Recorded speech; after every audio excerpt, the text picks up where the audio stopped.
আমি একটা বড় কাচের বাটি নিয়েছি। এখন বাটির মধ্যে প্রথমে দিয়ে দিচ্ছি 1 কাপ ময়দা। আপনারা আটা দিয়েও তৈরি করতে পারবেন। আর দিয়ে দিচ্ছি পরিমাণ মতো লবণ। লবণটা একটু মিশিয়ে নিব।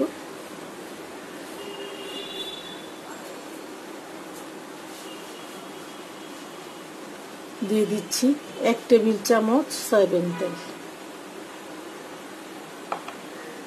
মিশিয়ে নিতে হবে। আবার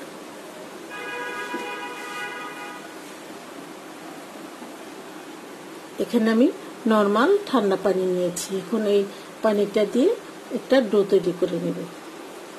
আস্তে আস্তে দিব আর মাখাতে থাকব।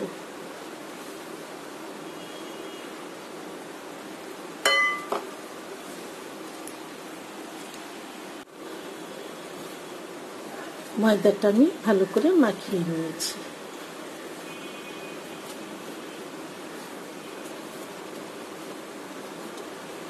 মাখানো হয়ে গেছে। এখন এই ময়দাটার উপরে আবার একটু অল্প তেল দিয়ে দিচ্ছি।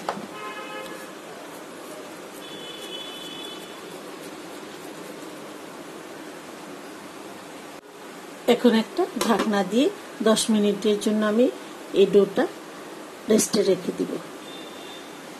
এখন আমি একটা বাটিতে দিয়ে দিচ্ছি 2টা ডিম।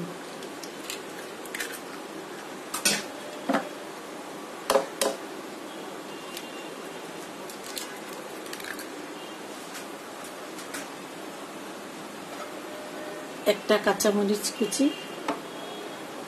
1 টেবিল চামচ পেঁয়াজ কুচি, 1 চা চামচ চাট মশলা, 1 টেবিল চামচ ধনিয়া পাতা কুচি।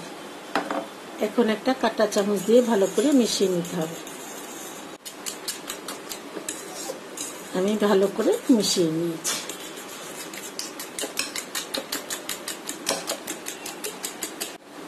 ময়দাটাকে আমি 10 মিনিটের জন্য রেস্টে রেখেছিলাম। এখন আমি ঢাকনাটা খুলে আবার একটু হাত দিয়ে ডলে নেব।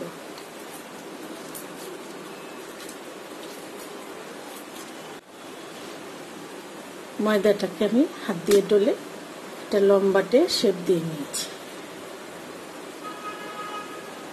আমরা পরোটা বানানোর জন্য যেরকম ডো তৈরি করি ঠিক সেরকম হতে হবে। এখন এই ডোটাকে আমি একটা ছুরি দিয়ে সমান ভাগে ভাগ করে নেব।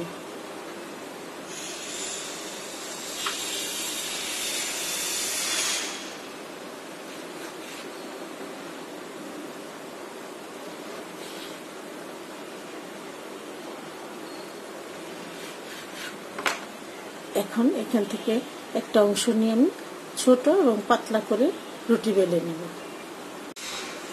আমি রুটিটা বেলে নিচ্ছি। এখন আর ময়দা দেওয়ার দরকার নেই। একটু তেল দিয়ে বোর্ডে তারপরে রুটিটা বেলে নিতে হবে। রুটিটা একটু পাতলা করে বানাতে হবে। আমি পাতলা করে রুটিটা বেলে নিয়েছি। এখন আমি যে ডিমটা মাখিয়ে রেখেছিলাম সেই ডিম থেকে কিছু অংশ এই রুটির মাঝখানে দিয়ে দেব।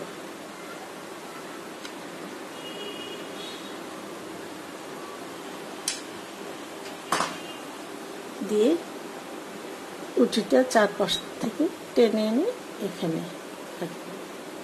এই অংশটা একটু চেপে চেপে দিতে হবে যাতে ভিতরে পুরটা বেরিয়ে না যায়।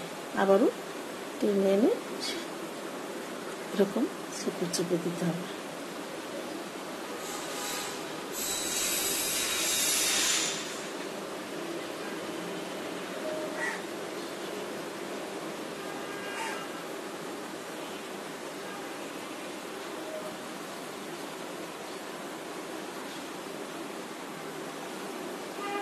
এরকম করে তৈরি করব। আমি আরেকটাও রুটি বেলে নিয়েছি। এখন এই রুটিটার মাঝখানে আমি এই ডিমের মিশ্রণটা দিয়ে দেব। এই পাশ থেকে টেনে এনে এখানে দিতে হবে এবং হাত দিয়ে চেপে চেপে বন্ধ করে দিতে হবে। এই পাশ থেকেও আবার টেনে এনে বন্ধ করে দিব। আবার এপাশ থেকেও টেনে নেব।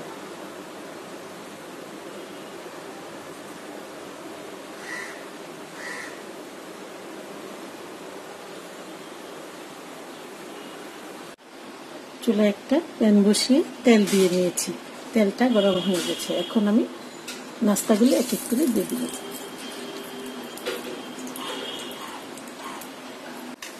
এখন একটু উল্টে দিতে হবে, দুইটা পাশে আমি ব্রাউন কালার করে ভেজে নেব।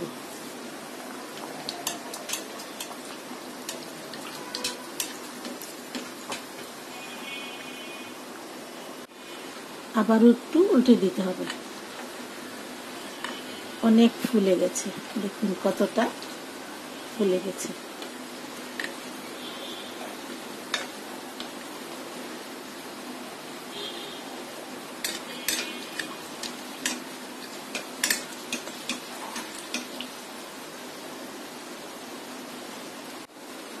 একটা পাশ ব্রাউন কালার হয়ে গেছে।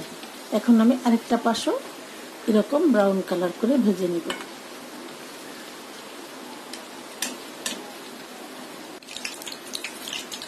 নাস্তাটা ভাজা হয়ে গেছে। আমি এরকম ব্রাউন কালার করে ভেজে দিব।